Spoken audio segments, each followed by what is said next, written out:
In April of last year, senior military officials in Indonesia announced that the remains of the missing Indonesian Navy submarine KRI Nanggala 402 had been discovered on the ocean floor, and that all 53 crew members and passengers on board had died. Pieces of the sunken submarine, a German-designed Type 209/1300 boat that was 40 years old, were discovered off the coast of Bali at a depth far beyond the depth it had crashed on. The cause of the KRI Nanggala tragedy had not been determined. However, as the investigation continues, the consequences will be felt throughout Asia. It's possible that a pattern is emerging. Heightened geopolitical tensions, increased training requirements, and new technologies may tempt several regional fleets to push the limits of their older undersea platforms even further. If nothing changes, the region should brace itself for more disasters like KRI Nanggala. Welcome to Submersible, the channel that brings you the latest, most exciting news and info about submarines. In today's video, we talk about the biggest submarine disaster in the 21st century, so make sure to stay till the end of the video to know why Asian countries are prone to those accidents more than any other country. The KRI Nanggala's history began more than 40 years ago when Indonesia, a strategic archipelago, decided to replace its outdated fleet of submarines supplied by Russia with two modern submarines developed in Germany. The Kakra class, also known as Type 209/1300 boats, was ideal for controlling maritime choke points. Furthermore, they acted as a disproportionate deterrent, causing neighboring countries to reconsider confronting the large island nation at sea. There aren't as many fleets that have learned this lesson as well as Indonesia. During the East Timor conflict in 1999, Indonesia's Kakra class submarines were already considered quite old by submarine standards. This happened 20 years ago. To counter the threat posed by the two small submarines, the international force in East Timor, Interfet, had to beef up their defensive posture by deploying maritime patrol aircraft, expanding its amphibious fleet to 13 surface combatants, and deploying other high-value sets. The vast majority of submarine users find that the most basic models are still extremely useful.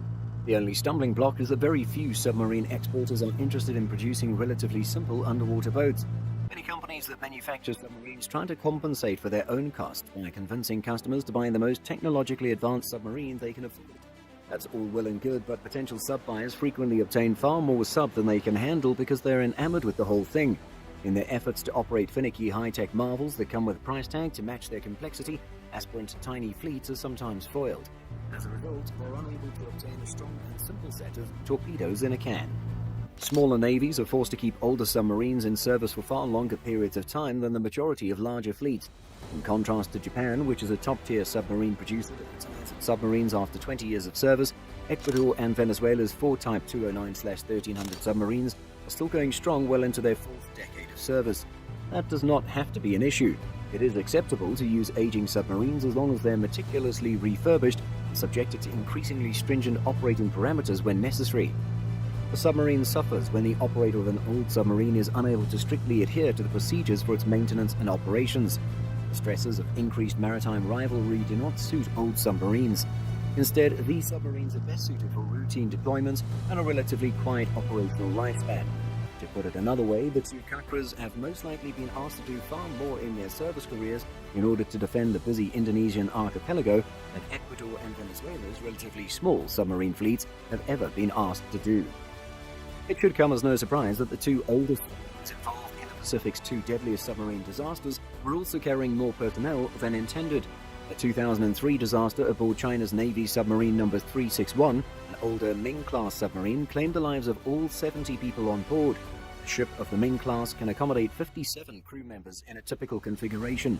The crew on the KRI Nanggala was significantly larger than the typical Type 209/1300 contingent of around 35 people.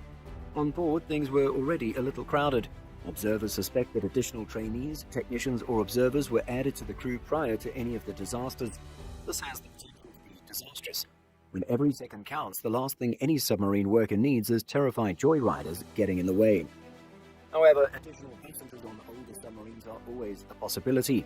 As a result of increased military activity in the Pacific, undersea fleets are growing, and legacy submarines are being asked to take on an increasing number of training responsibilities.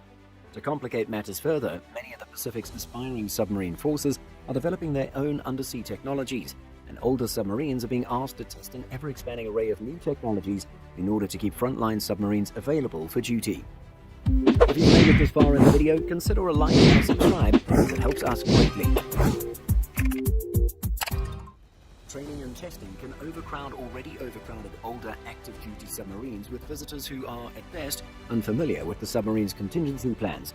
And even then, military leaders may ask the operationally constrained submarines to accommodate an unfamiliar maneuver or take on new gear that, like the trainees, is frequently experiencing the rigorous demands of undersea service for the first time. Training and testing can make older active-duty submarines even more crowded than they are already. It's a sure recipe for disaster. If disaster strikes and a troubled submarine survives the initial disaster, having a larger crew reduces the already thin margins for rescue even further. When there are more people, the demand for life support equipment and essential consumables that submariners rely on when everything else fails increases.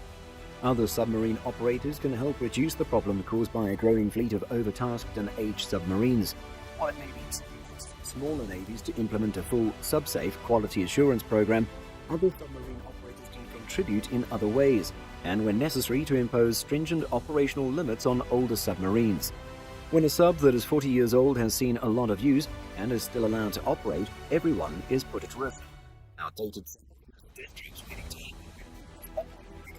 partially correct.